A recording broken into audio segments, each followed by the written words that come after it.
하늘 쉼터를 방문하신 여러분 환영합니다.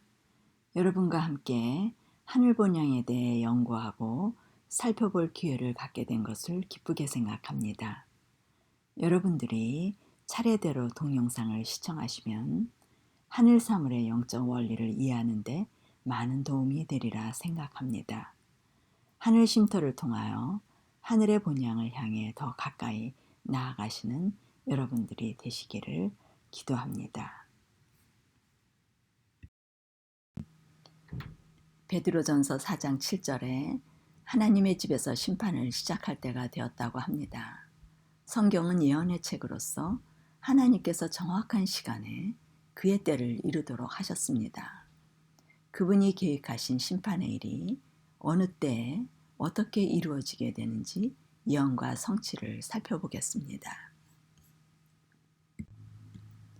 히브리서 9장 23절에서 26절 그러므로 하늘에 있는 것들의 모형은 이런 것들로서 정결케 할 필요가 있었으나 하늘에 있는 그것들은 이런 것들보다 더 좋은 제물로 할지니라.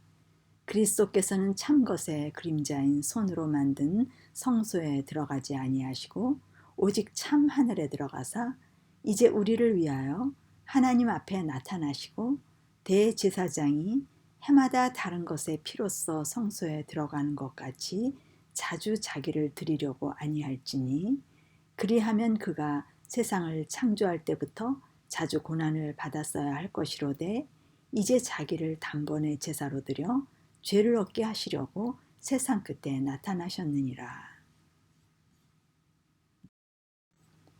하늘에 있는 것들의 모형 곧 지상의 성소는 짐승들의 피로 정결케 할 필요가 있었으나 하늘에 있는 것들 곧 하늘의 성소는 이런 것들보다 더 좋은 제물 곧 그리스도의 보배로운 피로 할 것이라고 말합니다.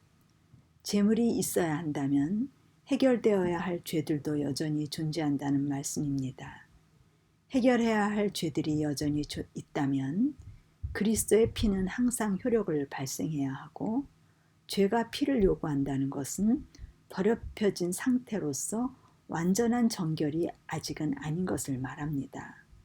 완전한 정결이 되면 피가 더 이상 필요 없을 때입니다. 그러나 그리스도를 영접하고 죄사함을 받았지만 죄의 도말의 때까지는 해결해야 하는 죄들이 있기 때문에 그리스도의 피는 십자가의 죽음으로 단번에 들여 하늘 성소에 들어가셨지만 그의 피는 지금도 여전히 효력을 발생하며 하늘의 중보가 이루어지는 것입니다. 하나님의 백성들의 죄가 믿음으로 속죄 제물 위에 놓여지고 상징적으로 지상의 성소로 옮겨졌던 것처럼 신약의 새 언약 아래서는 회개한 자들이 고백한 죄는 믿음으로 그리스도 위에 놓여집니다. 그러므로 표상적인 대속죄일 동안에 지상 성소의 정결이 휘장에 축적되었던 죄를 제거한 것처럼 하늘의 성소는 하늘책에 있는 죄의 기록책에 기록이 되어 축적되어 있습니다. 그러나 때가 되면 이 죄의 기록이 최종적으로 도말함으로써 정결해지게 됩니다. 이것을 죄의 도말이라고 불립니다. 도말이란 죄의 기록이 없어지는 것입니다. 그러나 기록들이 최종적으로 깨끗해지기 전에 누가 회개와 그리스도를 믿는 믿음을 통하여 그분의 영원한 나라에 들어갈 자격을 갖추고 있는지 결정하기 위하여 그것들이 검토되어야 할 것입니다. 그러므로 하늘 성소의 정결에는 조사 혹은 심판하는 일이 이루어져야 되는데 그것은 심판의 날로서 대속죄일의 성격을 나타내는 일입니다. 누가 구원을 받을 것이며 누가 잃어버린 바 될 것인가의 결정을 실증하는 이 심판은 재림 전에 있어야 합니다. 왜냐하면 재림의 때에 그리스도께서 계시록 22장 12절에 각 사람에게 그의 일한 대로 갚아줄 상급을 가지고 오실 것이기 때문입니다. 그때에는 또한 계시록 12장 10절에 형제들을 참소하는 사단의 비난에 대한 대답도 충족시키게 될 것입니다. 진정으로 자기를 부인하는 회개와 믿음으로 그리스도의 속죄하시는 희생의 피의 은혜를 입은 모든 사람은 용서를 받을 것입니다. 이 심판 때에 그들의 이름이 불리어지면 그들은 그리스도의 의의 옷을 입고 그들의 죄가 도말된 것이 확인되고 그들은 영생을 얻기에 합당함을 인정받는 것입니다. 이것이 하늘 지성소의 심판이 나타내고 있는 복음의 내용입니다. 아모스 3장 7절 주 여호와께서는 자기의 비밀을 그 종 선지자들에게 보이지 아니하시고는 결코 행하심이 없으리라. 하박국서 2장 2절 이 묵시를 기록하여 판에 명백히 새기되 달려가면서도 읽을 수 있게 하라. 이 묵시는 정한 때가 있나니 그 종말이 속히 이르겠고 결코 거짓되지 아니하리라. 비록 더딜지라도 기다리라. 지체되지 않고 정령 응하리라. 성경은 우리가 사는 세상 역사에 모든 흥망성쇠의 역사에 대한 예언이 주어져 있습니다. 그리스도의 재림의 때까지 하나님께서는 모든 것을 예지하시며 그분의 절대권에 의존하여 인간의 선택과는 관계없이 모든 예언이 성취될 것입니다. 세상의 역사는 성소와 구속의 역사입니다. 많은 사람이 인류 역사의 기록들을 보면서 모든 민족의 발전과 제국들의 흥망이 마치 지도자들의 능력과 야심 혹은 변덕에 의하여 꼴쥐어지듯이 생각하지만 하나님께서 가리우신 무대의 휘장이 열려져 무대의 상부와 배우를 살펴보게 되면 인간의 이해관계와 권력과 욕망 등의 모든 승부에서 묵묵히 하나님의 대리자들이 인내하며 하나님의 목적 달성을 위하여 일하고 있는 것을 보게 될 것입니다.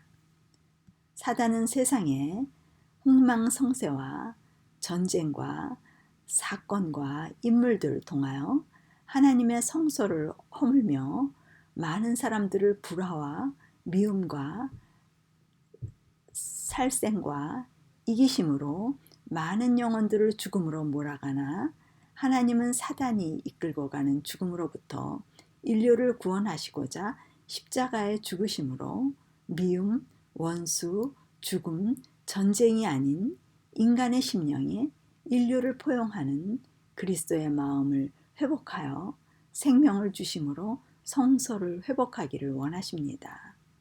그러므로 성소의 예언을 통하여 우리가 가야 할 삶의 방향을 설정해야 합니다. 하나님께서는 하나님의 뜻을 알고자 갈망하는 모든 사람들을 위하여 예언의 확실한 말씀을 주셨습니다. 진정으로 진리를 탐구하는 자들은 혼동하거나 오해할 수 없는 방법으로 예언이 계시되어 있습니다.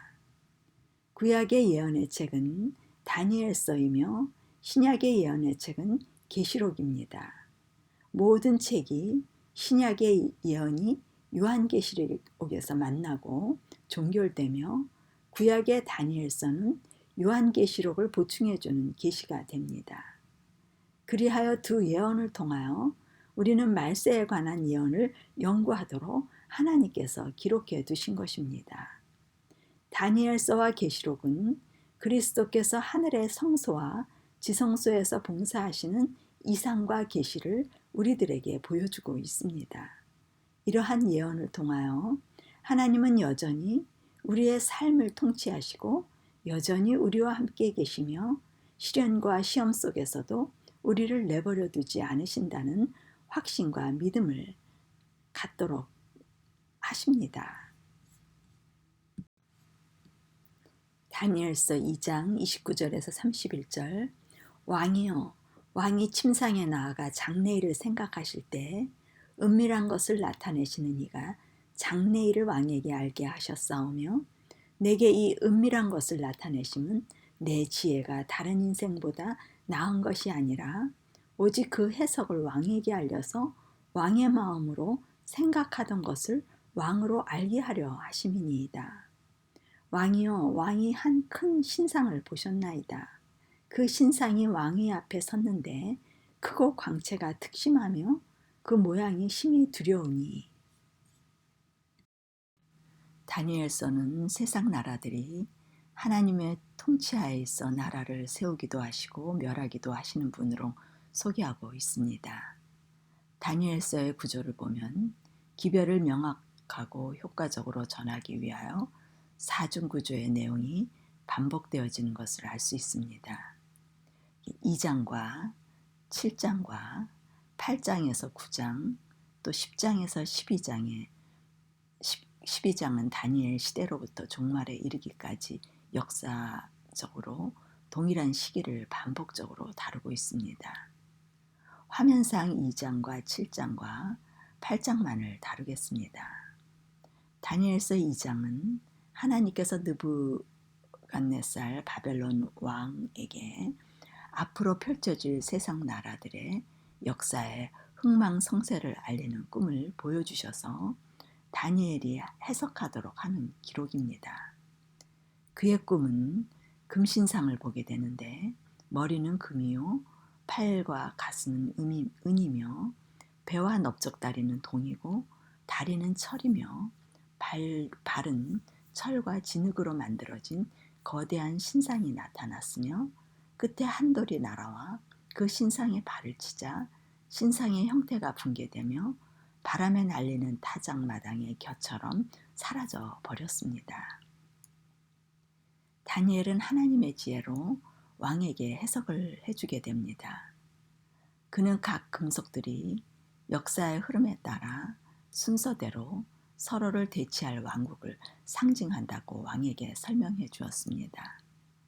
금으로 된 머리는 바벨론을, 은으로 된 가슴과 팔은 메데 페르시아를, 구리로 된 배와 넓적다리는 그리스도를, 철로 된 다리는 로마를, 철과 진흙이 섞인 10발가락은 분열된 유럽의 10나라를 상징하며 돌이 이 신상의 발을 부수고 하나님의 영원한 돌나라가 수립될 것이라고 예언했습니다.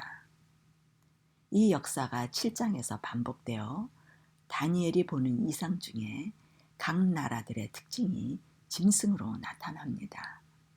먼저 사자는 바벨론을, 곰은 메데 페르시아를, 표범은 알렉산더 대왕이 세운 그리스를, 열뿔을 가진 무섭고 놀라운 짐승이 이교로마를 상징합니다. 열뿔 후에 새 뿔이 뽑히고 작은 뿔이 나와 1260일 동안 하나님의 백성을 박해하는 일이 있을 것을 가브리엘 천사가 알려줍니다. 네 짐승과 작은 뿔에 대한 이상 후에 다니엘은 다니엘서 7장 9절에서 10절, 13절에서 14절 하늘에서 열리는 심판의 장면을 보았습니다. 심판이 열리자 왕자가 놓였고 예적부터 항상 계신 이 앞에서 천만 천사들이 그분을 섬기고 책들이 펴놓여 있는 것입니다. 이 심판에 관하여 주목해야 할 것은 작은 뿔이 활동하는 1260년 후에 그리고 하나님의 나라가 수립되기 전에 심판이 일어난다는 것입니다. 이 심판은 재림 전에 하늘에서 심판이 열리는 장면이며 이것은 하나님의 백성들을 위한 심판임을 알 수 있습니다. 작은 뿔이 1260년간 지상에서 하나님과 그분의 백성을 공격한 결과 그리스도의 재림이 있기 전 하늘에서 성도들을 옹호하기 위한 심판이 시작됨을 말합니다. 다니엘서 8장은 다른 종류의 상징들을 통해 제국의 흥망성쇠에 대한 이상을 보입니다. 이 상징들은 하나님의 성소의 속죄일과 직접적인 관련이 있는 순양과 순념소로 상징이 된 짐승이 나옵니다. 다니엘의 시대는 바벨론의 시대로서 그 다음 나라에 대하여 설명하게 됩니다. 세 방향 곧 서쪽, 북쪽, 남쪽으로 돌진하는 순양을 보았습니다. 세 방향의 움직임은 세력의 확장을 암시하고 순양은 세 번의 큰 징벌을 감행했던 메데 페르시아의 제국을 상징합니다. 그 다음 큰 뿔을 가진 순염소는 땅에 닿지 않을 정도로 민첩한 이동으로 세상을 신속하게 정복한 알렉산더 대왕의 영도 아래 있던 그리스 제국을 상징합니다. 그런 후 그 염소는 강성할 때 큰 뇌뿔이 꺾이고 그 자리에 뇌뿔이 나서 사방으로 자라는데 그 일은 알렉산더가 바벨론에서 사망한 기원전 323년에 성취되며 그의 4명의 장군에 의해 분할되어 나누어짐으로 성취되었습니다. 그 넷불 중 하나로부터 작은 뿔이 출현하여 이교 로마와 교황 로마의 두 면을 나타내는 종교 세력과 정치 세력을 모두 가진 세력이 처음에는 작았으나 점점 커져 하나님의 백성을 박해하는 세력으로 하나님 대신 자신을 높이고 참남되게 하나님의 행세를 하게 되며 핍박하는 교황 로마가 출현합니다. 그들의 목표는 성소에 대한 공격입니다. 다니엘서 8장 11절에 매일 드리는 제사를 없애버렸고 그의 성소를 헐었으며 라고 기록되어 있습니다. 그것은 그리스도의 중보 사역을 말하는 것으로서 그리스도인들을 핍박하며 그리스도를 대적하고 그분의 중보를 가로채며 진리를 오류로 가리키는 일을 말합니다. 그 작은 뿔의 파괴적인 공격 후에 성소가 정결하게 되리라는 소식이 다니엘에게 전해집니다. 성소의 정결, 곧 심판의 광경과 관련되어 하늘 성소에서 일어나는 일을 가리킵니다. 이렇게 세상 역사를 통하여 아담이 에덴 동산에서 상실했던 하나님의 형상을 그리스도가 하늘의 심판을 통해 하나님의 형상을 회복하며 에덴을 회복하는 일로서 하나님의 승리로 세상 역사가 끝이 나는 예언을 다니엘을 통하여 우리에게 계시하고 있는 것입니다. 다니엘서 7장 25절에서 27절 그가 장차 말로 지극히 높으신 자를 대적하며 또 지극히 높으신 자의 성도를 괴롭게 할 것이며 그가 또 때와 법을 변개코자 할 것이며 성도는 그의 손에 붙임받아 한 때와 두 때와 반 때를 지내리라. 그러나 심판이 시작된 즉 그는 권세를 빼앗기고 끝까지 멸망할 것이요 나라와 권세와 온 천하 열국의 위세가 지극히 높으신 자의 성민에게 붙임바 되리니 그의 나라는 영원한 나라이라 모든 권세 있는 자가 다 그를 섬겨 복종하리라 하여. 다니엘서 7장은 하늘 성소의 심판의 장면과 이 땅의 작은 뿔의 활동이 연결되어 펼쳐지는 장면입니다. 다니엘서 7장 8절에 작은 뿔은 무섭고 강하며 10뿔을 가진 넷째 짐승으로부터 나오는데 작은 새 뿔이 뽑히고 한 뿔이 나오는데 사람의 눈 같은 눈들이 있고 또 입이 있어 큰 말을 한다고 합니다. 이 뿔이 성도들을 괴롭히는 나라로서 지극히 높으신 분을 말로 대적하며 성도들을 박해하고 때와 법을 고치려 하며 그 결과 성도들이 그의 손에 넘겨지는 그의 활동 기간은 한때, 두때, 반때가 된다고 알려줍니다. 이 기간에 대한 예언은 다니엘서의 작은 뿔의 정체를 정확하게 지적해주는 너무나 중요한 예언이기 때문에 성경이 7번이나 반복되어 기록되어 있습니다. 성경절에 따라 어떤 곳에서는 한때, 두때, 반때라고 기록되어 있고 어떤 곳은 42달, 어떤 곳은 1260일로 기록되어 있습니다. 작은 뿔과 관련된 1260일의 예언을 7번 기록하셨는데 예언적 하루는 1년으로 하나님께서는 1260년 동안 성도들을 핍박하는 작은 뿔의 모습을 여러 가지로 묘사해서 성경에 기록하여 두심으로써 진실된 그리스도인들을 기만으로부터 보호하고자 계획하셨습니다. 다니엘서 7장 25절에 성도는 그의 손에 붙임받아 한때와 두때와 반때를 지내리라 는 말씀으로 때는 1년으로 한때는 1년, 두때는 2년, 반때는 반년 모두 합하면 일수로 1260일이 됩니다. 다니엘서 12장 7절에는 한때와 두때와 반때를 지나서 성도의 권세가 다 깨어지기까지 마찬가지로 1260일 동안 핍박을 말하고 있습니다. 계시록 11장 2절에 저희가 거룩한 성을 42달 동안 짓밟으리라. 42달을 일수로 계산하면 1260일이 나옵니다. 계시록 11장 3절 저희가 굵은 베옷을 입고 1260일을 예언하리라.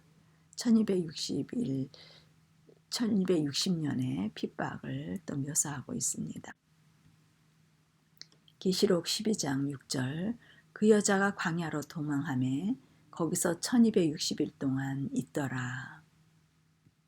계시록 12장 14절 그 여자가 광야 자기 곳으로 날아가 거기서 그 뱀의 낯을 피하여 한때와 두때와 반때를 양육받으매. 계시록 13장 6절 또 짐승이 큰 말과 참남된 말하는 입을 받고 또 42달 일할 권세를 받으니. 위에 언급한 7개의 성경절은 모두 동일한 사건이 동일한 기간 동안에 일어날 것을 예언하고 있음을 쉽게 알 수 있습니다.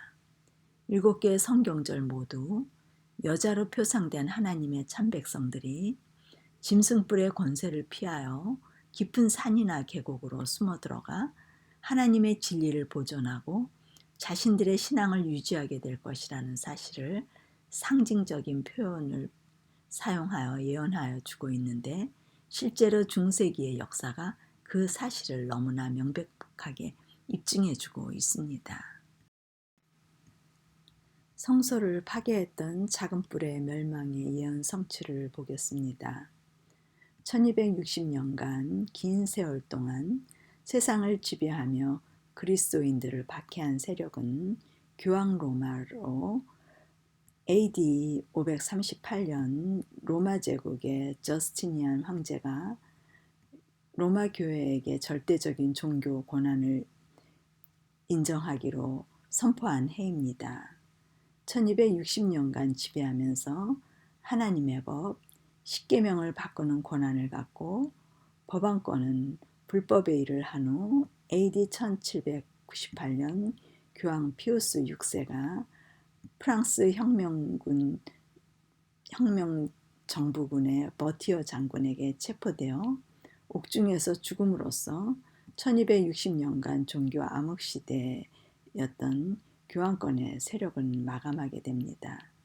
작은 뿔의 활동이 끝난 후 하늘에서 심판이 시작되며 교황권의 세력은 권세를 빼앗기고 멸망할 것이며 하나님의 성도들에게 권세가 주어진다고 합니다. 곧 그리스도께서 하늘의 지성소 봉사 심판과 죄의 도말이 이루어진다는 의미입니다.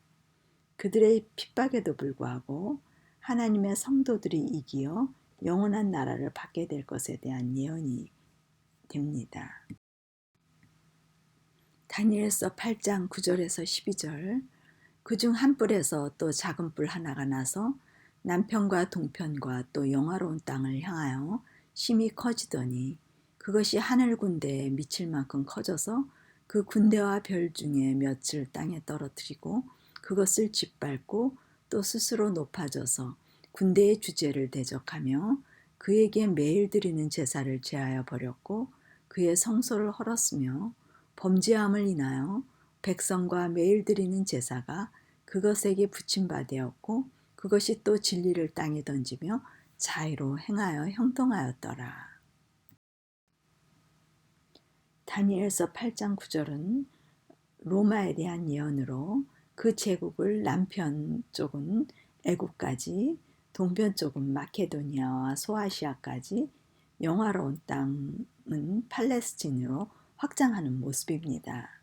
다니엘서 8장 11절과 25절에 로마는 바로 예수 그리스도이신 군대의 주제 만왕의 왕을 대적하여 일어섭니다. 그리스도의 성소는 말할 것도 없고 그분과 그분의 백성을 대항하여 로마의 세력은 가장 무서운 핍박을 합니다.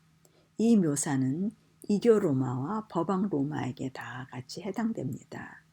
이교 로마가 그리스도를 대적하고 예루살렘에 있는 성전을 파괴했는가 하면 법왕 로마는 그리스도를 통하여 용서를 제공하고 대제사장으로서 의도된 중보를 사제 직분으로 대치함으로써 하늘 성소에서의 죄인을 위한 그리스도의 제사장 봉사와 중보 봉사를 효과적으로 변질시켜 버렸습니다.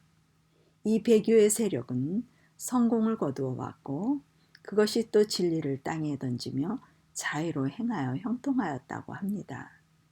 하나님께서는 그리스도의 대제사장 봉사에 관한 진리가 무한정 가려지는 것을 허락지 않으셨고 하나님을 두려워하는 진실한 사람들을 통하여 당신의 사업을 부흥시키셔서 종교개혁을 통하여 많은 개혁자들이 중보자로서의 그리스도의 역할을 부분적으로나마 발견하여 그리스도교계에는 큰 부흥이 일어나게 되었습니다. 그러나 그리스도의 하늘 봉사에 관한 더 많은 진리가 계시되어야 했습니다. 다니엘서 8장 13절에서 14절 내가 들은즉 거룩한 자가 말하더니 다른 거룩한 자가 그 말하는 자에게 묻되 이상에 나타난 바 매일 드리는 제사와 망하게 하는 죄악에 대한 일과 성소와 백성이 내어준 바 되며 짓밟힐 일이 어느 때까지 이를꼬 하매 그가 내게 이르되 2300 주야까지니 그때의 성소가 정결함을 입으리라. 거룩한 자가 다른 거룩한 자에게 언제까지 핍박이 계속될 것인지 묻자 2300 주야까지니 그때의 성소가 정결함을 입으리라고 대답합니다. 다니엘의 이상은 우리의 대제사장으로서의 그리스도의 직무, 곧 계속적인 중보 사업이 정결과 심판을 위한 특별한 업무를 시작할 때를 정한 때 끝에 이루어질 것으로 말합니다. 2300 주야가 끝나면 그리스도께서 지성소 봉사의 때임을 말합니다. 이 이상은 마지막 때에 관한 것이므로 여기에서 말하는 성소는 지상의 성소가 될 수 없습니다. 왜냐하면 지상 성소는 주 70년에 파괴되었기 때문입니다. 그러므로 예언은 하늘에 있는 새 언약의 성소, 그리스도께서 우리의 구원을 위하여 봉사하시는 장소에 관한 것이어야 합니다. 이 땅에서나 하늘에서나 성소는 심판의 장소입니다. 내 짐승과 작은 뿔에 대한 환상 후에 하늘에서 열리는 심판 장면이 펼쳐져 작은 뿔과 하늘의 심판과 하나님의 영원한 나라가 연속적으로 전개되어지는 승리의 계시입니다. 다니엘서 9장 24절 내 백성과 내 거룩한 성을 위하여 70일에로 기한을 정하였나니 허물이 마치며 죄가 끝나며 죄악이 영속되며 영원한 의가 드러나며 이상과 예언이 응하며 또 지극히 거룩한 자가 기름 부음을 받으리라. 우리는 막연한 마지막 시대가 아닌 성경의 역사 속의 마지막 시대를 정확히 알아야 합니다. 언제가 2300주야가 될지 하나님께서는 우리에게 드러내 주셔서 다니엘을 통하여 마지막 사람들에게 이 이상을 깨닫게 알려주시고자 원하십니다. 이 기별을 다니엘에게 마지막까지 간수하고 봉함하도록 하셨습니다. 그도 마지막 때의 일을 다 이해하지 못했습니다. 다니엘서 9장은 다니엘 8장을 풀이하도록 하는 열쇠가 되는데 다니엘서 8장 16절에 하나님께서는 다니엘에게 이상을 깨닫게 하도록 가브리엘 천사에게 명령을 하셨습니다. 그러나 그 내용이 너무나 충격적인 것이었기 때문에 다니엘은 의식을 잃게 되고 앓게 되었습니다. 가브리엘은 그 설명을 중단할 수밖에 없었습니다. 그 장의 끝에서 다니엘 8장 27절에 다니엘은 내가 그 이상을 인하여 놀랐고 그 뜻을 깨닫는 사람도 없었느니라고 말했습니다. 이런 장애 때문에 가브리엘은 그 기간, 곧 그가 아직 설명하지 못한 이상의 부분에 관한 설명을 연기할 수밖에 없었습니다. 다니엘 9장은 그가 이 책임을 완수하기 위하여 다시 돌아오는 것을 묘사하고 있습니다. 그러므로 다니엘 8장과 9장은 서로 연결되며 9장은 8장의 2300주야의 비밀을 풀어주는 열쇠가 됩니다. 가브리엘이 나타나서 다니엘에게 이제 내게 고하러 왔느니라. 그런즉 너는 이 일을 생각하고 그 이상을 깨달을지니라 라고 말하며 그는 2300주야의 이상으로 되돌아가서 이야기를 시작합니다. 여기에서 하나님의 백성과 성을 위하여 70일의 기간을 정했고 그때 메시아가 출현할 것을 예언합니다. 다니엘서 9장 25절에서 26절 그러므로 너는 깨달아 알지니라 예루살렘을 중건하라는 영이 날 때부터 기름 부음을 받은 자 곧 왕이 일어나기까지 7일에와 62일에가 지날 것이요 그때 곤란한 동안에 성이 중건되어 거리와 해자가 이룰 것이며 62일의 후에 기름 부음을 받은 자가 끊어져 없어질 것이며 장차 한 왕의 백성이 와서 그 성읍과 성소를 회파하려니와 그의 종말은 홍수에 엄물됨 같을 것이며 또 끝까지 전쟁이 있으리니 황폐할 것이 작정되었느니라. 예루살렘 중건령이 날 때부터 7일에가 지나면 성이 중건되어 거리와 광장이 세워질 것이며 62일에가 되면 메시아가 출현하여 그 이후에 메시아가 죽을 것이며 그 이후 세상에 로마의 한 왕의 장군이 와서 성읍과 성소를 회파한다는 예언입니다. 다니엘서 9장 27절 그가 장차 많은 사람으로 더불어 한 이레 동안의 언약을 굳게 정하겠고 그가 그 이레의 절반에 제사와 예물을 금지할 것이며 또 잠포하여 미운 물건이 날개를 의지하여 설 것이며 또 이미 정한 종말까지 진노가 황폐케 하는 자에게 쏟아지리라 하였느니라. 메시아가 유대인들과 7년간의 언약을 세우고 3년 반 만에 메시아의 죽음을 말합니다. 그리스도의 몸은 성전으로 그가 죽을 때 성전의 휘장이 위에서 아래로 찢어지며 더 이상 제사와 예물이 금지되어 제사 제도를 폐함을 말합니다. 더 이상 이 땅에 성전은 존재하지 않게 되며 원형이신 그리스도의 죽으심으로 성소는 하늘의 원형 성소로 옮겨지게 됩니다.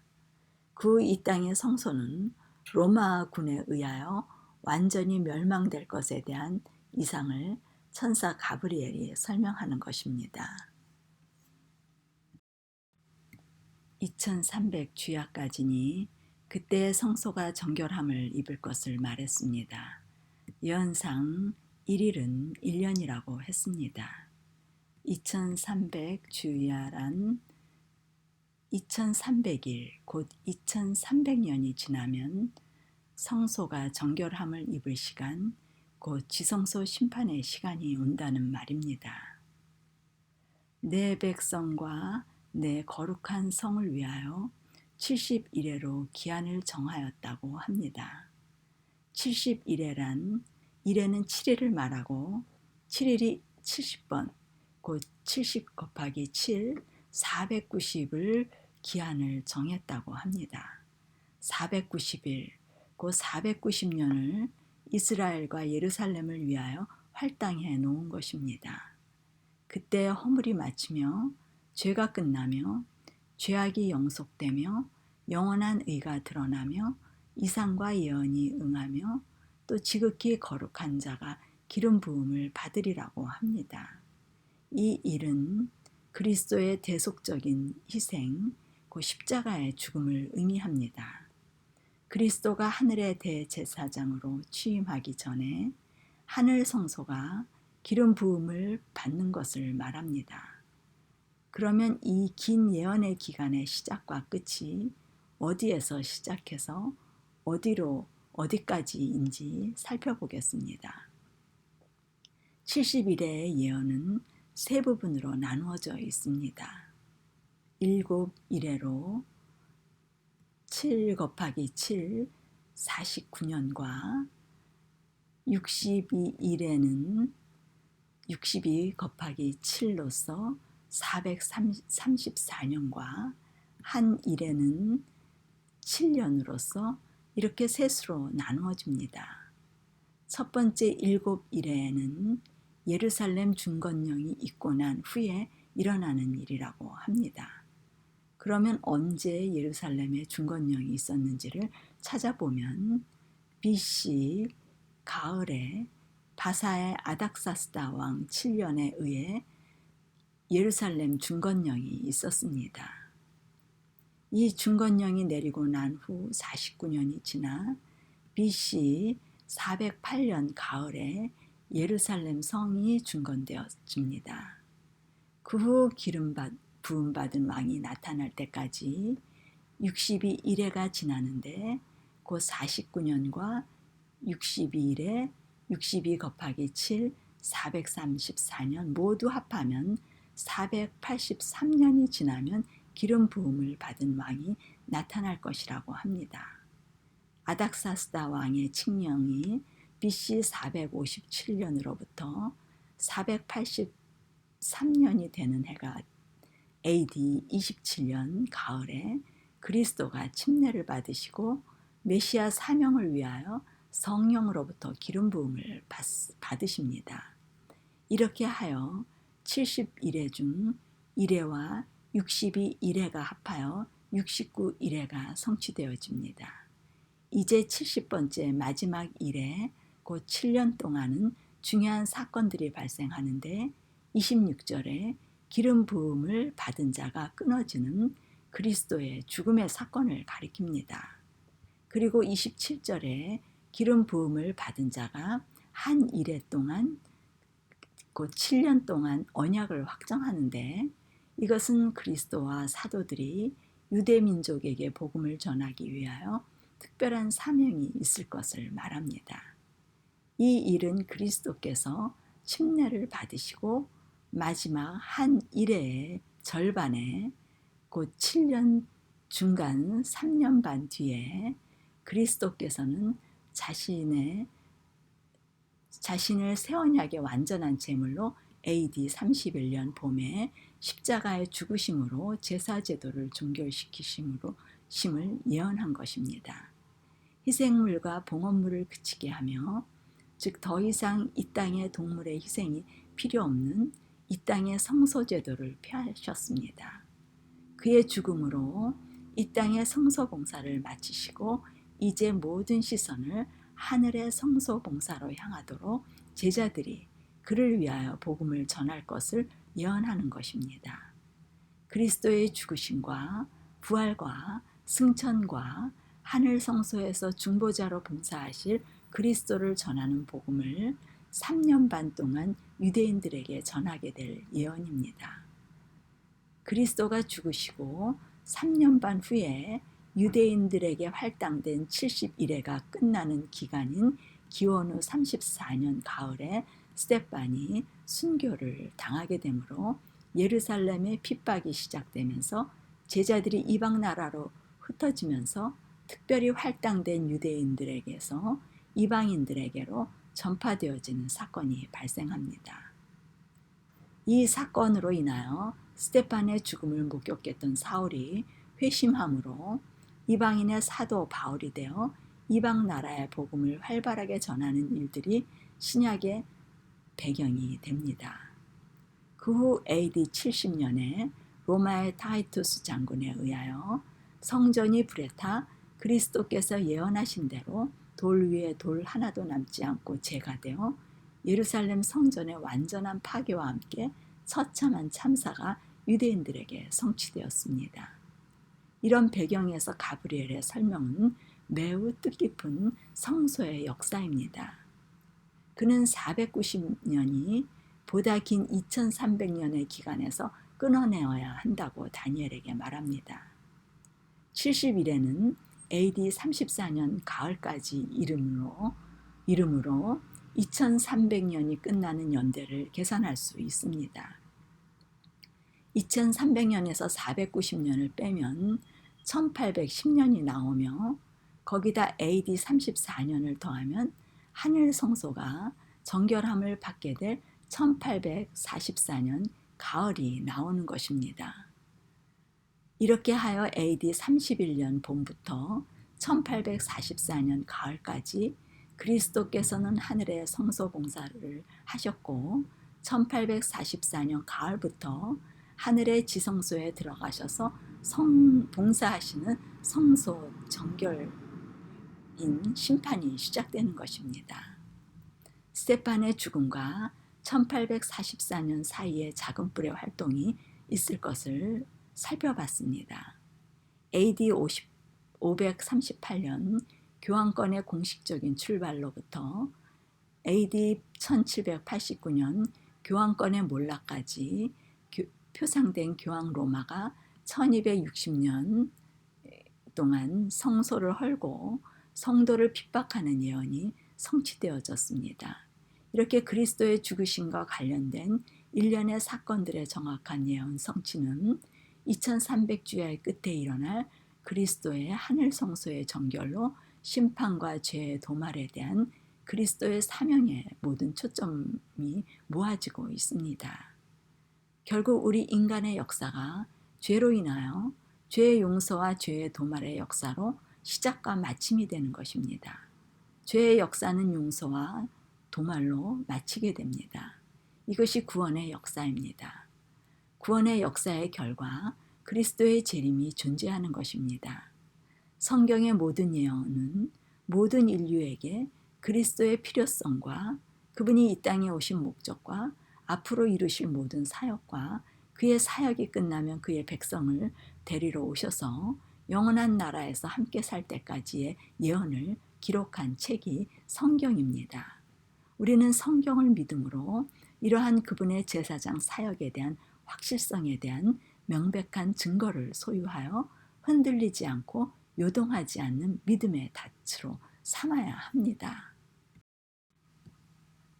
비록 이 세상이 정치인들이 이기심을 가지고 사단의 미혹에 휩쓸려 어두워져 갈지라도 인류 역사는 사단의 의도대로 흘러가지 않습니다. 그것은 철저하게 하나님의 통제 아래 있고 마침내 심판을 받을 것입니다. 이렇게 성경의 긴 예언이 성취되고 하늘 성소의 예언이 다니엘의 이상을 통하여 오늘 우리에게 해석되어지도록 하나님께서는 하셨습니다. 과거의 역사는 지금도 반복되고 있습니다. 세상은 여전히 암울한 상태에 있으며 개선될 가망성이 거의 없는 듯 보입니다.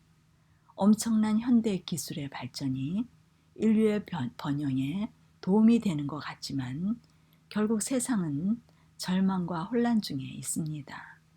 이렇게 세상의 모든 제국들이 예언대로 일어났다가 때가 되면 사라지는 예언의 시간표가 정확히 성취되었고 예언에 비추어 지금은 심판의 시기인 것을 알 수 있습니다.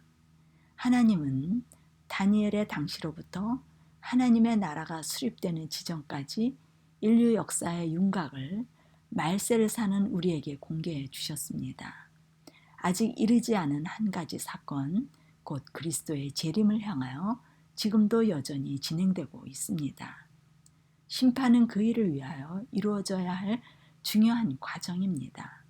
과거 속죄 일에 대제사장이 지성소 봉사가 끝나면 마당뜰로 나와 백성과 성소가 완전한 정결함을 입고 죄에서 자유하게 됨을 선포하고 초막절의 축제일을 맞이했듯이 마지막 시대에 대제사장으로서 그리스도의 지성소 봉사가 끝나면 그분은 하늘 성소를 떠나 이 땅으로 오셔서 죄가 이미 도말된 그리스도인들을 하늘의 혼인잔치에 참여케 하실 것입니다. 그때 그리스도인들은 순결한 의의 예복을 입고 있는 상태여야 합니다. 예복을 입지 않은 사람은 그분의 영광으로 인하여 견디지 못하고 모두 죽임을 당하게 될 것입니다. 그러므로 그리스도인들에게 죄의 완전한 해결, 곧 믿는 각 사람의 죄의 도말로서 더 이상 죄가 존재하지 않아야 그리스도의 영광의 설자들이 되는 것입니다. 죄의 용서가 이 땅에서 마음의 천국을 누리는 통행권이듯이 죄의 도말은 하늘 혼인잔치의 통행권으로 영원한 천국을 누리는 통행권입니다. 그리스도께서 하늘 성소를 떠나 이 땅에 오실 때에는 중보자가 아닌 심판자로서 재림하실 것입니다. 그때는 더 이상 중보는 없게 될 것입니다. 역사 속에서 그리스도의 십자가의 용서는 변질되어 사랑을 왜곡시켜 능력 없는 사랑을 부르짖도록 전락시켰으며 죄의 도말 역시 성소를 보지 못하게 하므로 가치를 깨닫지 못하게 그리스도인들의 눈을 가리워 버렸습니다. 다니엘과 계시록의 예언을 통하여 우리는 세상을 통치하시는 하늘 지성소에 계시는 그리스도를 믿음의 눈으로 보아야 하며 모든 세상의 역사의 일들과 개인에게 일어나고 있는 것들이 모두 우리의 죄의 용서와 도말을 위하여 존재한다는 사실을 깨달아 알아야 하겠습니다. 마태복음 25장 14절에서 18절. 또 어떤 사람이 타국에 갈지 그 종들을 불러 자기 소유를 맡긴과 같으니 각각 그 재능대로 하나에게는 금 5달란트를, 하나에게는 2달란트를, 하나에게는 1달란트를 주고 떠났더니 5달란트 받은 자는 바로 가서 그것으로 장사하여 또 5달란트를 남기고 2달란트 받은 자도 그같이 하여 또 2달란트를 남겼을 때 1달란트 받은 자는 가서 땅을 파고 그 주인의 돈을 감추어 두었더니. 어떤 사람이 타국에 갈지 그 종들을 불러 자기 소유를 맡긴과 같다고 합니다. 달란트란 돈으로서 세상에서 가장 귀한 것을 표상합니다. 하늘에서 가장 귀한 것은 복음입니다. 그리스도께서 승천하시면서 믿는 모든 자들에게 복음의 말씀을 주셨는데 구하는 자에게 성령을 주셔서 그리스도께서 제자들에게 와서 함께 살겠다고 약속하신 것입니다. 복음의 말씀은 그리스도 자신을 주시겠다는 것입니다. 성령을 구하는 것은 그리스도를 구하는 것으로 구하는 자에게 성령이 임재하셔서 그분의 품성, 곧 신성을 소유하며 죄로부터 자유하여 승리하며 살 수 있다는 복음입니다. 그리스도의 부르심으로 신앙의 길을 가고자 하는 그리스도인들은 부르심을 받을 때 각각 알고 깨달은 말씀의 분량이 다른 상태에 있게 됩니다. 적은 분량과 많은 분량의 몫을 각각 소유함으로 모두 다른 달란트를 가지고 있는 상태입니다. 5달란트와 2달란트 받은 자는 바로 가서 그것을 장사하였다고 합니다. 장사란 거래를 하는 것입니다.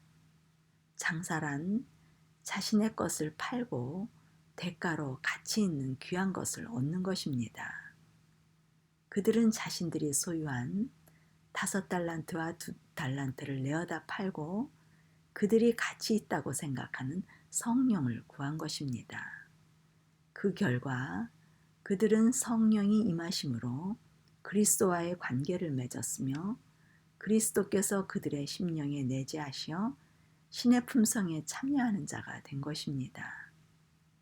그리스도와 맺은 관계 속에서만이 생명을 얻을 수 있으므로 생명을 얻게 되면 시간이 지나면 열매가 많이 열려 풍성한 수확을 얻을 수 있기 때문에 장사를 잘하게 된 것입니다. 그들의 사업은 하늘 성소에 들어가 성화의 삶으로 그리스도의 품성을 나누며 사는 품성 사업이 되었던 것입니다. 그 사업은 성소를 지어 성소 안에 거하는 사업입니다. 자신들에게 주어진 소유의 전체를 내어다 판 대가로 그리스도의 마음을 얻어 그리스도의 정신이 그들의 원칙이 되어 각각 할당된 몫을 하였던 것입니다.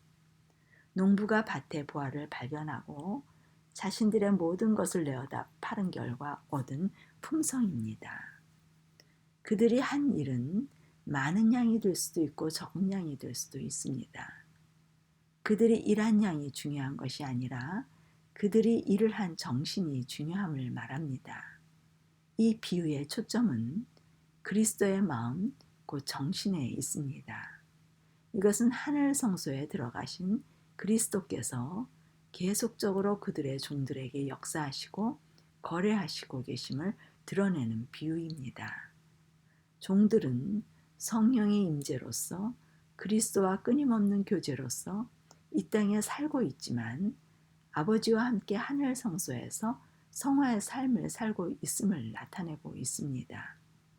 그리스도께서는 하늘 성소에서 그들을 주관하시며 그들의 생애에 관여하셔서 그들을 위해 중보 사업을 하신 결과 얻어진 이익금은 그들의 품성, 곧 신의 품성이 됩니다. 그러나 한 달란트를 받은 사람은 가서 땅을 파고 주인의 돈을 감추었다고 합니다. 그는 장사를 하지 않았습니다.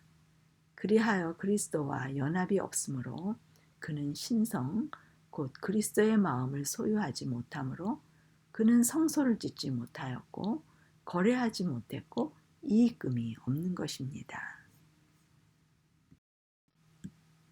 마태복음 25장 19절에서 21절 말씀. 오랜 후에 그 종들이 주인이 돌아와 저희와 회개할세 5달란트 받았던 자는 5달란트를 더 가지고 와서 가로되 주여 내게 5달란트를 주셨는데 보소서 내가 또 5달란트를 남겼나이다.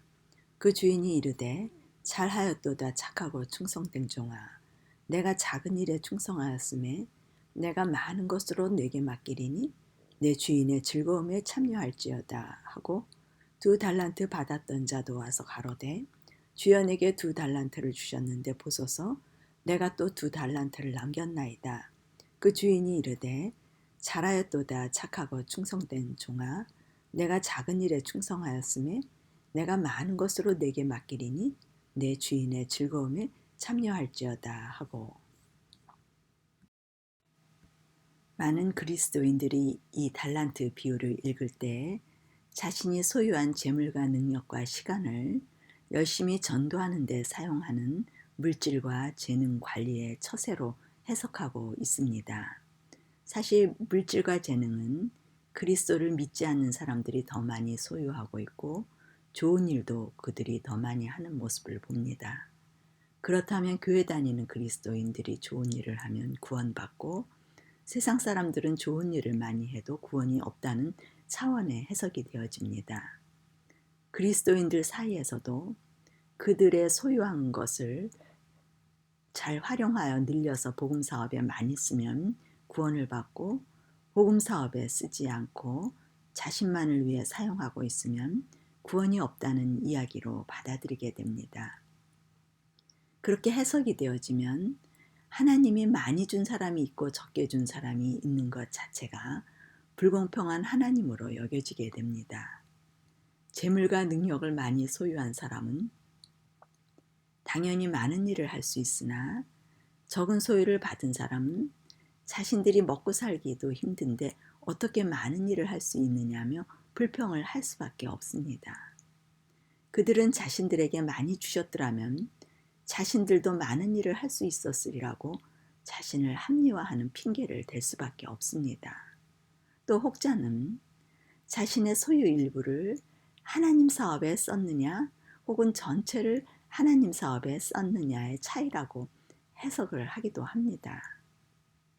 여기에 1달란트 받은 사람은 자신을 위해 달란트를 쓴 사람이 아니고 1달란트를 그대로 주인에게 돌려주기 위해 받은 1달란트를 모두를 저축해 두고 있는 사람입니다. 그러므로 이것은 재물과 능력에 대한 것이라기보다는 그리스도와의 연합으로 언약이 이루어져 생명을 얻는 것을 말합니다. 생명을 얻는 것은 법이 새겨짐으로 하나님의 임재가 항상 거하는 심령이 된 것입니다. 하늘나라의 특징은 하나님이 왕이시고 왕은 법 위에 앉아 하늘나라가 건립이 된 것입니다. 이렇게 성령의 임재는 우리에게 신성의 능력을 갖게 하므로 그리스도의 정신이 이루어지는 것입니다. 그리스도의 정신은 이웃을 사랑하는 것입니다.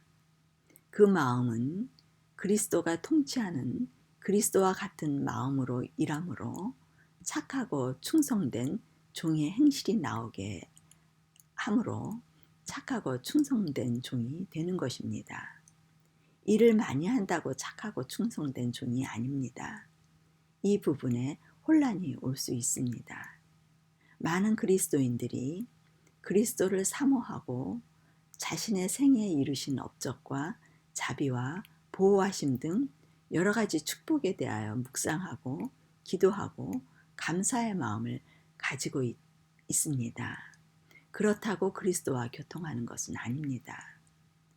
여전히 이기심을 가지고 있다면 인생의 선한 목적을 가지고 선한 의도와 선한 생각을 많이 하고 일을 많이 한다고 해도 악을 저항해 주거나 죄를 피하게 할 수는 없습니다.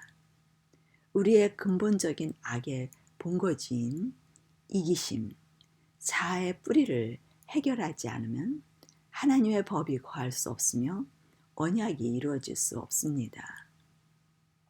언약으로서 하나님의 십자가의 창조력이 이르러 오는 것입니다. 죄의 들보가 뽑혀져야 하나님의 법이 거하며 하나님의 임재가 가능합니다. 그리하여 나라가 이루어지는 창조가 있어야 진정한 교제가 이루어지는 원리입니다. 마태복음 25장 24절에서 27절 한 달란트 받았던 자도 와서 가로되 주여 당신은 굳은 사람이라 심지 않은 데서 거두고 해치지 않은 데서 모으는 줄을 내가 알았으므로 두려워하여 나가서 당신의 달란트를 땅에 감추어 두었나이다. 보소서 당신의 것을 받으셨나이다. 그 주인이 대답하여 가로되 악하고 게으른 종아 나는 심지 않은 데서 거두고 해치지 않은 데서 모으는 줄로 내가 알았느냐? 그러면 내가 마땅히 내 돈을 추리하는 자들에게나 두었다가 나로 돌아와서 내 본전과 별리를 받게 할 것이니라 하고 한 달란트 받은 사람을 살펴보면 그의 생각은 당신은 굳은 사람이라 그리스도의 품성을 말하고 있습니다. 굳은 사람이란 헬라어 스클레로스라는 단어는 가혹한, 엄격한 이란 의미로 엄하고 완고하고 불친절하고 라는 비난을 합니다. 그의 정신과 행동은 그의 잣대가 되는 그의 법에서 나오는 정신을 말합니다. 하나님의 법이 원칙이 되지 않고 자신의 법이 원칙이 돼서 오는 정신과 사상입니다. 그가 못되고 나쁜 사람이 아닙니다. 그도 나름대로 법이 있고 그의 기준에서 법을 행하고 선을 행하는 사람입니다. 그러나 그것의 기준이 하나님의 부재로 인하여 하나님이 통치하시는 나라가 아니고 자신이 통치함으로 자신의 법이 기준이 되어 모든 사물을 판단하는 것입니다. 그의 판단에 의하면 하나님은 자신의 모든 것을 요구하시는 분으로 알아 너무 많은 것을 원한다고 생각하고 하나님의 품성에 대한 오해를 하고 있는 사람입니다. 그는 진정한 사랑이 무엇인지 몰랐던 것입니다. 사랑하는 사람에게 무엇이든지 다 주고 싶고 자기의 것이 없어도 행복한 사랑의 경험이 없었던 것입니다. 오늘도 믿는다고 공언하는 그리스도인들이 그리스도와 사랑의 경험을 통하여 관계가 맺어지지 않으면 너무 많이 요구하시는 하나님으로 알고 있어 기본의 도리를 행하는 것 이상은 자신에게 짐이 되며 부담이 되는 것입니다. 그것은 그리스도를 사랑함으로 언약을 맺어 새 언약하에 들어가지 못해 하늘의 능력, 곧 신성을 소유하지 못해 그러한 현상이 이르러 오는 것입니다. 신성이란 하나님의 법을 받는 것입니다. 법이란 십자가의 희생의 정신입니다. 이 법정신을 하나님으로부터 받지 않으면 원수사랑이 안 되어집니다. 그러면 계명을 지키지 못하는 것입니다. 결국 십자가에서 그리스도와 사랑의 언약으로 연합하지 못함으로 인하여 계명을 받지 못하고 계명이 지켜지지 않는 것입니다. 계명을 지키지 않는 것은 성경에서 악이라고 합니다. 그리하여 악하고 게으른 종이 된 것입니다. 성경에 두 종류의 영적 단어가 있습니다. 선과 악입니다. 선은 그리스도이시고 악은 그리스도가 아닌 것을 말합니다. 선이 아니면 악입니다. 그러나 사단은 선과 악을 섞어 놓게 했습니다. 선과 악을 분별하지 못하도록 혼미하게 모두 취하게 만들었습니다. 선과 악이 적당히 섞여 있다면 선이 아니고 악이 되는 것입니다. 취하면 선을 소유하고자 하는 일에 민첩하지 않고 둔하게 만듭니다. 그리하여 악하고 게으른 종이 되는 것입니다. 그의 품성이 욕심이 많고 못되고 나쁘고 거짓을 행하고 게으름을 피워서 게으르고 악하고 악한 종이 아닙니다. 그리스도와의 연합이 이르지 않아 언약관계가 아님을 말합니다. 그것은 그리스도에 대한 품성의 오해를 당연히 하게 됩니다. 한 집에 같이 살아 부부관계가 되어야 품성의 오해가 없습니다. 그러나 외부의 행위만 보면 품성의 오해를 하게 되는 것입니다. 같은 정신이 아니면 항상 오해를 하고 오해를 받게 됩니다. 오늘 우리의 생각이 제각기 달라 서로 오해하는 죄인들이 된 것입니다. 그가 생각하는 그리스도는 심지 않은 데서 거두고 해치지 않은 데서 모으는 사람이란 받은 것은 없는데 선을 행하라고 강요하니 주지 않고 취하려는 사람같이 느껴지는 것입니다. 자신이 가지고 있는 것은 한계가 있는데 봉사, 헌신, 선행, 선교와 전도사업 등 해야 할 것은 너무도 많다고 느끼는 짐을 가지고 사는 사람입니다. 그러니 자신이 소유한 얼마 되지 않은 것으로 그러한 일을 다 할 수 없으므로 그나마 한 달란트도 탕진될 것을 두려워하는 사람으로서 한 달란트라도 주인에게 돌려드리기 위해 땅에 묻어두는 것이 그로서는 최선이라고 생각한 것입니다. 그러나 그 한 달란트를 탕진한 사람이 아닙니다. 그는 나름대로 하나님을 위해 선을 행한 것입니다. 성경에 하나님께서 선을 요구하시는 분이고 선한 행위를 많이 하여 봉사하라는 사명을 주셨는데 그 일에 충성하지 않으면 심판받아 멸망할 거라고 한 말씀이 자신의 상황을 비추어 보면 멸망받을 것 같은 두려움에 한 달란트를 쓰지 않고 땅에 묻어두어 구원을 받아야 되겠다고 생각한 것입니다. 그리하여 무서운 하나님의 진노를 피하고 싶었던 것입니다. 이렇게 자기의 품성을 소유하고 있으면 사랑에 대한 오해와 그리스도를 오해함으로 심판에 대한 두려움이 있습니다. 무엇이 우선인지 모르고 신앙을 하게 되면 결국 불법을 행하며 그리스도를 모르는 상태가 될 수 있습니다. 이것이 우리의 신앙 상태가 아닌지 살펴볼 필요가 있습니다. 그리스도를 안다, 모른다의 차이는 교회에 다니고 성경을 읽고 연구하고 봉사하고의 기준이 아닙니다. 이것은 하나님의 법이 심령에 있느냐 없느냐의 차이입니다. 곧 항상 그리스도의 정신이 원칙이 되어 언제나 어떤 일에나 적용이 되어지는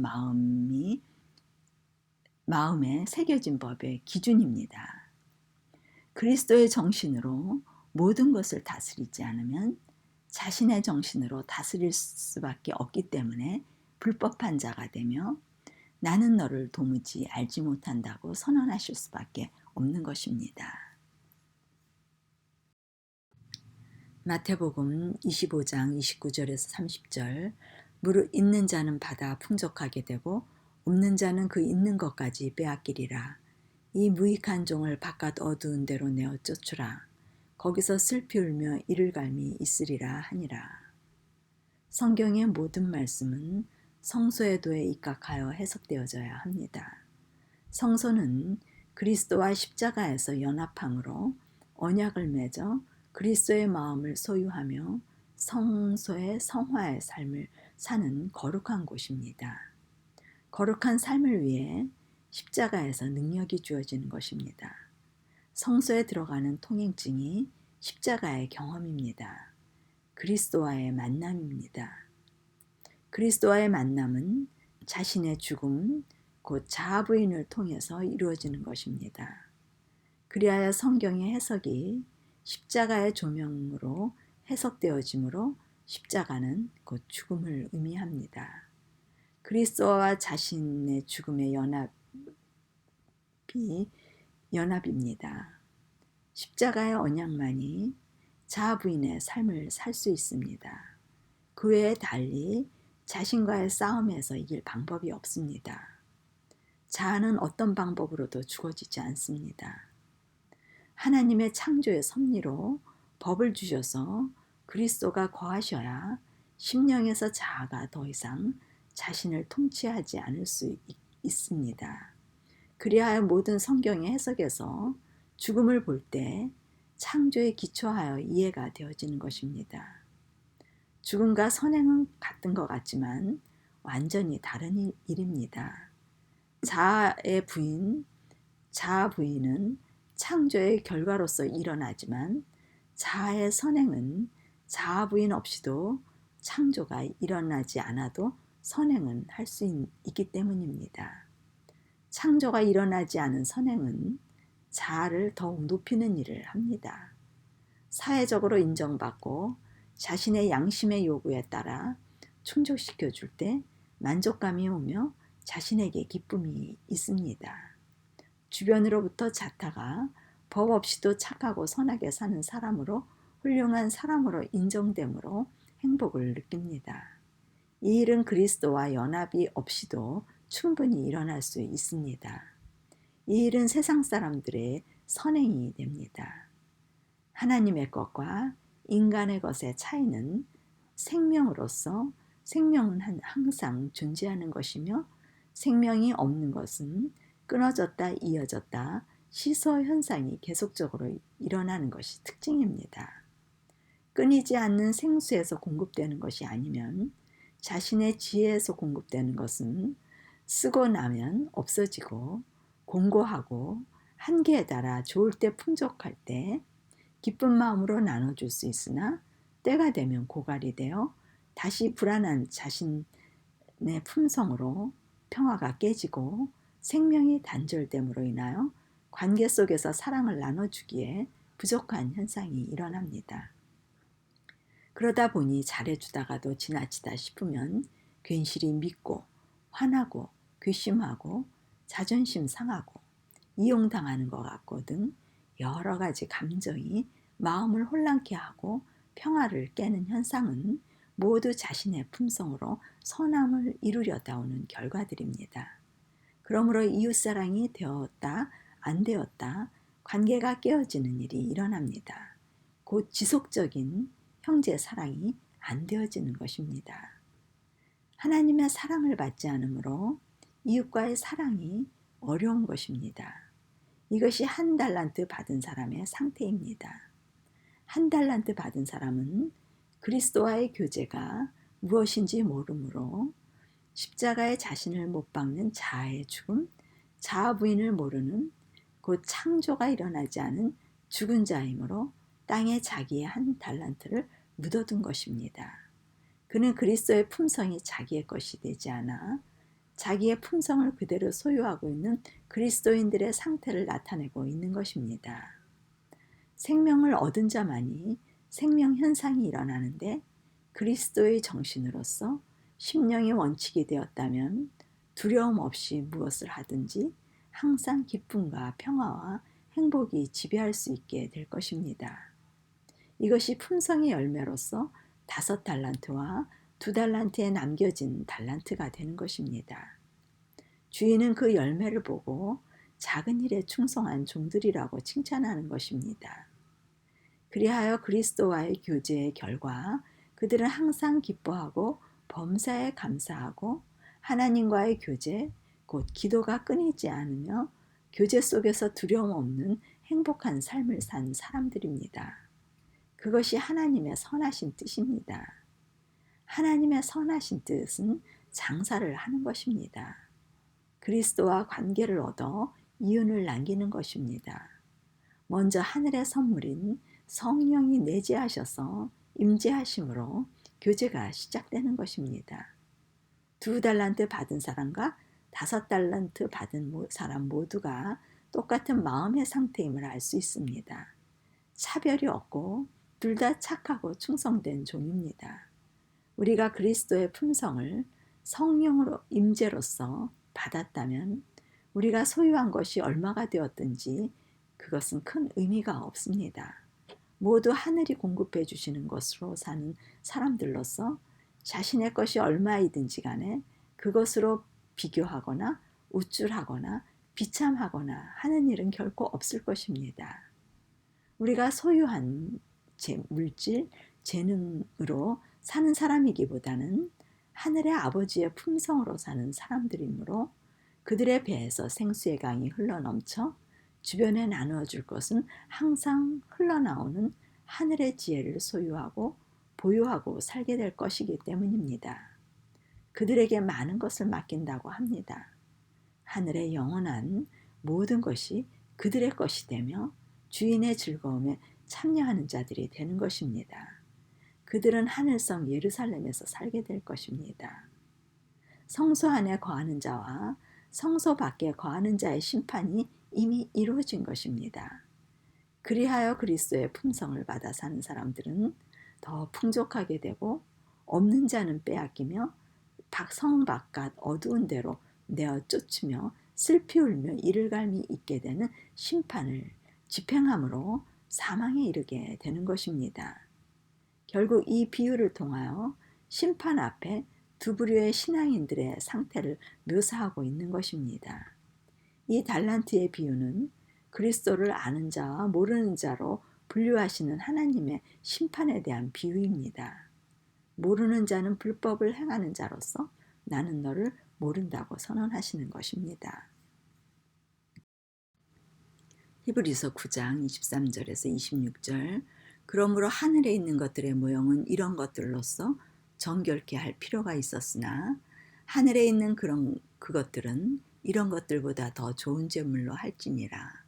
그리스도께서는 참 것의 그림자인 손으로 만든 성소에 들어가지 아니하시고 오직 참 하늘에 들어가사 이제 우리를 위하여 하나님 앞에 나타나시고 대제사장이 해마다 다른 것의 피로써 성소에 들어가는 것 같이 자주 자기를 드리려고 아니할지니 그리하면 그가 세상을 창조할 때부터 자주 고난을 받았어야 할 것이로되 이제 자기를 단번에 제사로 드려 죄를 없게 하시려고 세상 끝에 나타나셨느니라. 지극히 높으신 이의 성도들을 위하여 하늘에서 펼쳐지는 큰 심판의 장면 뒤에 영원한 하나님의 나라가 세워지리라는 소망을 제시하며 그리스도의 사랑과 품성을 강력한 계시로 보여주는 것은 그것이 우리의 것이라는 것입니다. 그분은 우리의 연약함의 인성을 하늘의 신성의 능력으로 죄 없이 사셨고 우리에게 같은 하늘의 신성을 소유하며 살 수 있도록 우리에게 긍휼하심을 받도록 도우시고 때를 따라 돕는 일을 하시기 위하여 하늘 보좌에서 중보로 우리와 함께 언약을 맺어 살게 하도록 하신다고 약속하셨습니다. 예언을 통하여 우리에게 일어나는 모든 일이 헛된 것이 아니며 쓸모없는 일들이 아니고 쓸모없는 사람들이 아님을 알려주시는 것입니다. 이 모든 것은 정확히 하늘의 대제사장이 계심을 알리는 일들입니다. 우리가 이 하나님의 뜻과 섭리를 잘 모른다면 우리는 지금 헛된 시간으로 낭비하게 될 것입니다. 하나님이 어디 계신가? 라는 의심을 하며 불신 속에서 방황하게 될 것입니다. 이 모든 일들은 하늘 성소로 여러분을 초청하시고 계시고 하늘 사물로 여러분들의 시선을 집중하기 위한 것입니다. 우리가 이 땅의 일이 중요하고 이 땅의 일로 모든 시선을 집중하고 이 땅의 일로 인하여 실망과 좌절과 낙담으로 인생을 보낸다면 하늘 성소와 나와의 관계가 온전한 것이 아닙니다. 다니엘과 계시록을 통하여 앞날의 일을 계시하신 하나님의 목적을 명확하고 확실하게 알아 세상에 처해 살지만 하늘에 속한 사람임을 알아야 합니다. 우리는 세상의 흐름을 파악하며 세상을 주관하시는 그리스도께서 그의 재림을 촉진시키기 위하여 개인적으로 그분과 연합하여 하늘 성소의 언약의 삶이 우리 각자에게 이루어져야 합니다. 우리는 세상의 흉흉한 일들의 마음을 빼앗길 것이 아니라 하늘의 지성소에서 이루어질 심판을 바라보며 시선을 빼앗기지 않는 성소의 삶에 전념해야 합니다. 우리 개인 자신이 준비되면 하나님의 인과 함께 죄의 도말로서 영원한 나라가 우리의 것이 될 수 있습니다.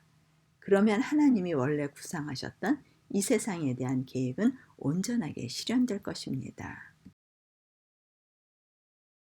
기억해야 할 것은 하나님께서 과거 이스라엘 백성과 언약을 맺고 하나님의 백성으로 그들을 광야로 부르셨지만 그들이 그 뜻을 알지 못하고 땅의 것이 우상이 되어 원망과 불평하다 그들 모두가 약속의 땅인 가나안에 들어가지 못함을 기억해야 합니다. 그들의 기록은 말세를 만난 우리에게 교훈이며 경계로 기록되었다고 말씀하십니다. 이 모든 거대한 계획은 인류 전체뿐 아니라 그분을 섬기는 우리 각자의 것입니다. 그러므로 우리는 이러한 예언을 보면서 광야에서 하나님의 백성들이 우상에서 벗어나 자신을 정결하게 함으로 언약을 맺었듯이 그리스도를 개인의 구주로서 모실 수 있도록 자신의 정결 사업에 전념해야 합니다. 과연 내 안에 그리스도께서 거하셨는가? 그분과 언약이 맺어짐으로 그분의 생각과 정신이 나의 것이 되었는가? 자문하며 순결한 하늘을 볼 수 있도록 심령이 정결케 되는 일에 그리스도와 잘 연합하여 심판을 준비하도록 해야 합니다. 이 시간 역사의 긴 예언과 그리스도의 하늘 봉사와 그의 나라가 어떻게 이 땅에 이루어지는지 알게 되었으리라 기대합니다. 그 가운데 우리의 자신의 위치는 어디에 있으며 어떠한 상태에 있는지 자문하며 그리스도의 중보의 은혜를 입어 언약의 삶이 우리의 생애에 성취되었는지 하늘의 성소의 언약을 증거하고 성취되는 우리 모두가 되기를 기도합니다. 이렇게 하여 성소에 관한 바른 지식을 22회를 통하여 살펴보았습니다. 성경 전체가 성소에 관한 것인데 다음부터는 성경의 여러 가지 사건과 비유들을 성소의 시각으로 주제를 삼아 살펴보겠습니다. 지금까지 함께 하신 여러분 감사합니다. 하나님께서 마련하신 특별한 복이 여러분들에게 임하시기 기도합니다. 다음 시간에 뵙겠습니다. 하늘 쉼터를 방문하신 여러분 감사합니다.